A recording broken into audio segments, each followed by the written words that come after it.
Fomona kaka ministre moko mona kaka réunion d'urgence. Hein? Mboka moko ebi ko prévoir te, ebi ko anticiper te. Nous sommes agressés, oui, nous sommes agressés. Ngaku tu na zabo na pupula kaga me makasi so bolandi ba vidéo nanga. Mais l'agression rwandaise ne nous empêche pas tous en banzela bien, tous en main, tous en courant, tous stabiliser monnaie, tous tonga banzela msusu banzela depuis Belge. Vous pouvez imaginer ça. Nzela matadika moko ba ningesi ba tonga ba pays moko yaka na retard après Zaïre. Lelo nyata mboka le roi Namibie, Zimbabwe, bote mana bisota même Zambie au kaka. Mais ba konzo kaka ba détournement. Et pesa qui torota. Si la 21e siècle, bino bokanga ka courant, ba énergie muso ezate pour bosela ke maeza la coureza. Bino bokanga ka snell.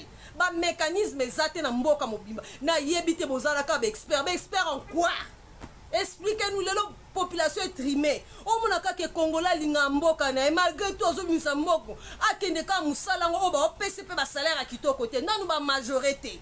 Mais ba autorité ba zana ba million ba zotonga ba ndaku ba makango epai ba mata ba avion tolo bati.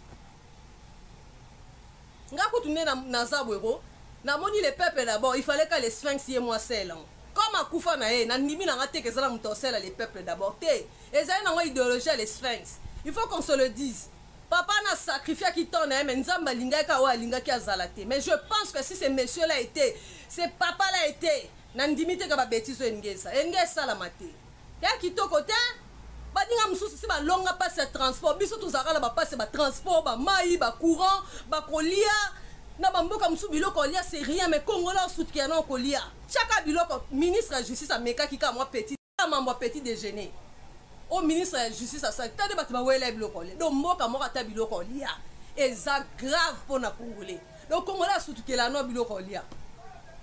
Ah donc nous sommesati bo vendre na ba bureau na bino ba chers excellences ba ko betela bino tala ba maboko te amonde ba kumisa excellence li ya ukuna bino na ba ministère na bino ba mécanisme ezate o boko créer que passe ya transport ici là totonga banzela oyo saka mamwanzelo bite to luka bo saka ba expert bo kangama ka banque mondiale apesa bino ba mbongo mais bino mo ba détournement ba million to ke na sang na mbongo banque mondiale to za na nyonso awa. L'agression rwandaise ne nous empêche pas de faire développer notre pays.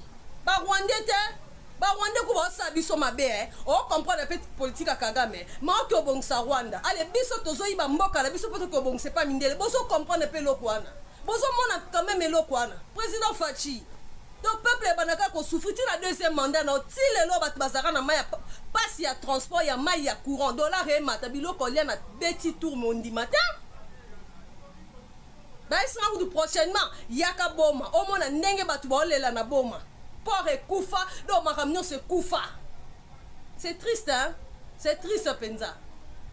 Et à mon temps on a vendu na binzambe pour longola que tient Tshisekedi. C'est lui qui avait cette idéologie de il y a peuple d'abord. Il fallait aussi que ça la idéologie na avant soyez. Maintenant aujourd'hui peuple ont trimé ba réunion d'urgence moko ezam tuna makolo. Kama mbo stade bo mema mi wana pona ko annuler mamaka. Mais bat bana maite bana couranté bana oliata. Tu vas souffrir dans tes sikoyo. Tu es sous d'autres cieux, tu peux te révolter contre ton propre pays. On est au linga Congo na biso. O ezana nyonso, mais toi na ngote. Tu vas souffrir kaka. Fomona kaka ministre moko mona kaka réunion d'urgence. Hein? Mboka moko ebi ko prévoir te, ebi ko anticiper te. Nous sommes agressés, oui, nous sommes agressés. Ngaku tu na zabo na pupula kaga me makasi so bolandi ba vidéo nanga. Mais l'agression rwandaise ne nous empêche pas tous en banzela bien, tous en main, tous en courant, tous stabiliser monnaie, tous tonga banzela msusu banzela depuis Belge. Vous pouvez imaginer ça. Nzela matadika moko ba ningesi ba tonga ba pays moko yaka na retard après Zaïre. Lelo nyata mboka le roi Namibie, Zimbabwe, bote mana bisota même Zambie au kaka. Mais ba konzo kaka ba détournement. Et pesa qui torota. Si la 21e siècle, bino bokanga ka courant, ba énergie muso ezate pour bosela ke maeza la coureza. Bino bokanga ka snell. Ba mécanisme ezate na mboka mobimba. Na yebite bozala ka ba expert en quoi? Expliquez-nous le population etrimée omonaka ke Kongola linga mboka na malgré tout ozobimisa mboko akende ka musala ngo oba opese pe ba salaire kitoko te nanu ba majorité mais ba autorité bazana ba million bazotonga ba ndaku ba makango epai ba mata ba avion tolo bati nga kutune na zabwero na moni le peuple d'abord il fallait que les sphinx y moi seul comme akufa na ye na ndimi na ngate kezala mutosela les peuples d'abord te ezali na idéologie les sphinx il faut qu'on se le dise papa na sacrifié qui tourne mais nzamba lingaka wa lingaki azala te mais je pense que si ce monsieur là était ce papa là était na ndimi te ka ba bêtise engesa la mate ya kitoko te badinga mususu si balonga passe ya transport biso tozaka la ba passe ba transport ba mai ba courant ba kolia na bamboka musu biloko kolia c'est rien mais Congola soutien na kolia chaka biloko ministre de justice ameka kika moi petit mambo petit déjeuner au ministre de justice ça tade batu ba wele biloko kolia donc mboka moko ata biloko kolia eza grave pour na Congolais donc Congola soutien na biloko kolia donc nous sommes nati bo vendre na ba bureau na bino ba chers excellences ba ko betela bino atala ba maboko te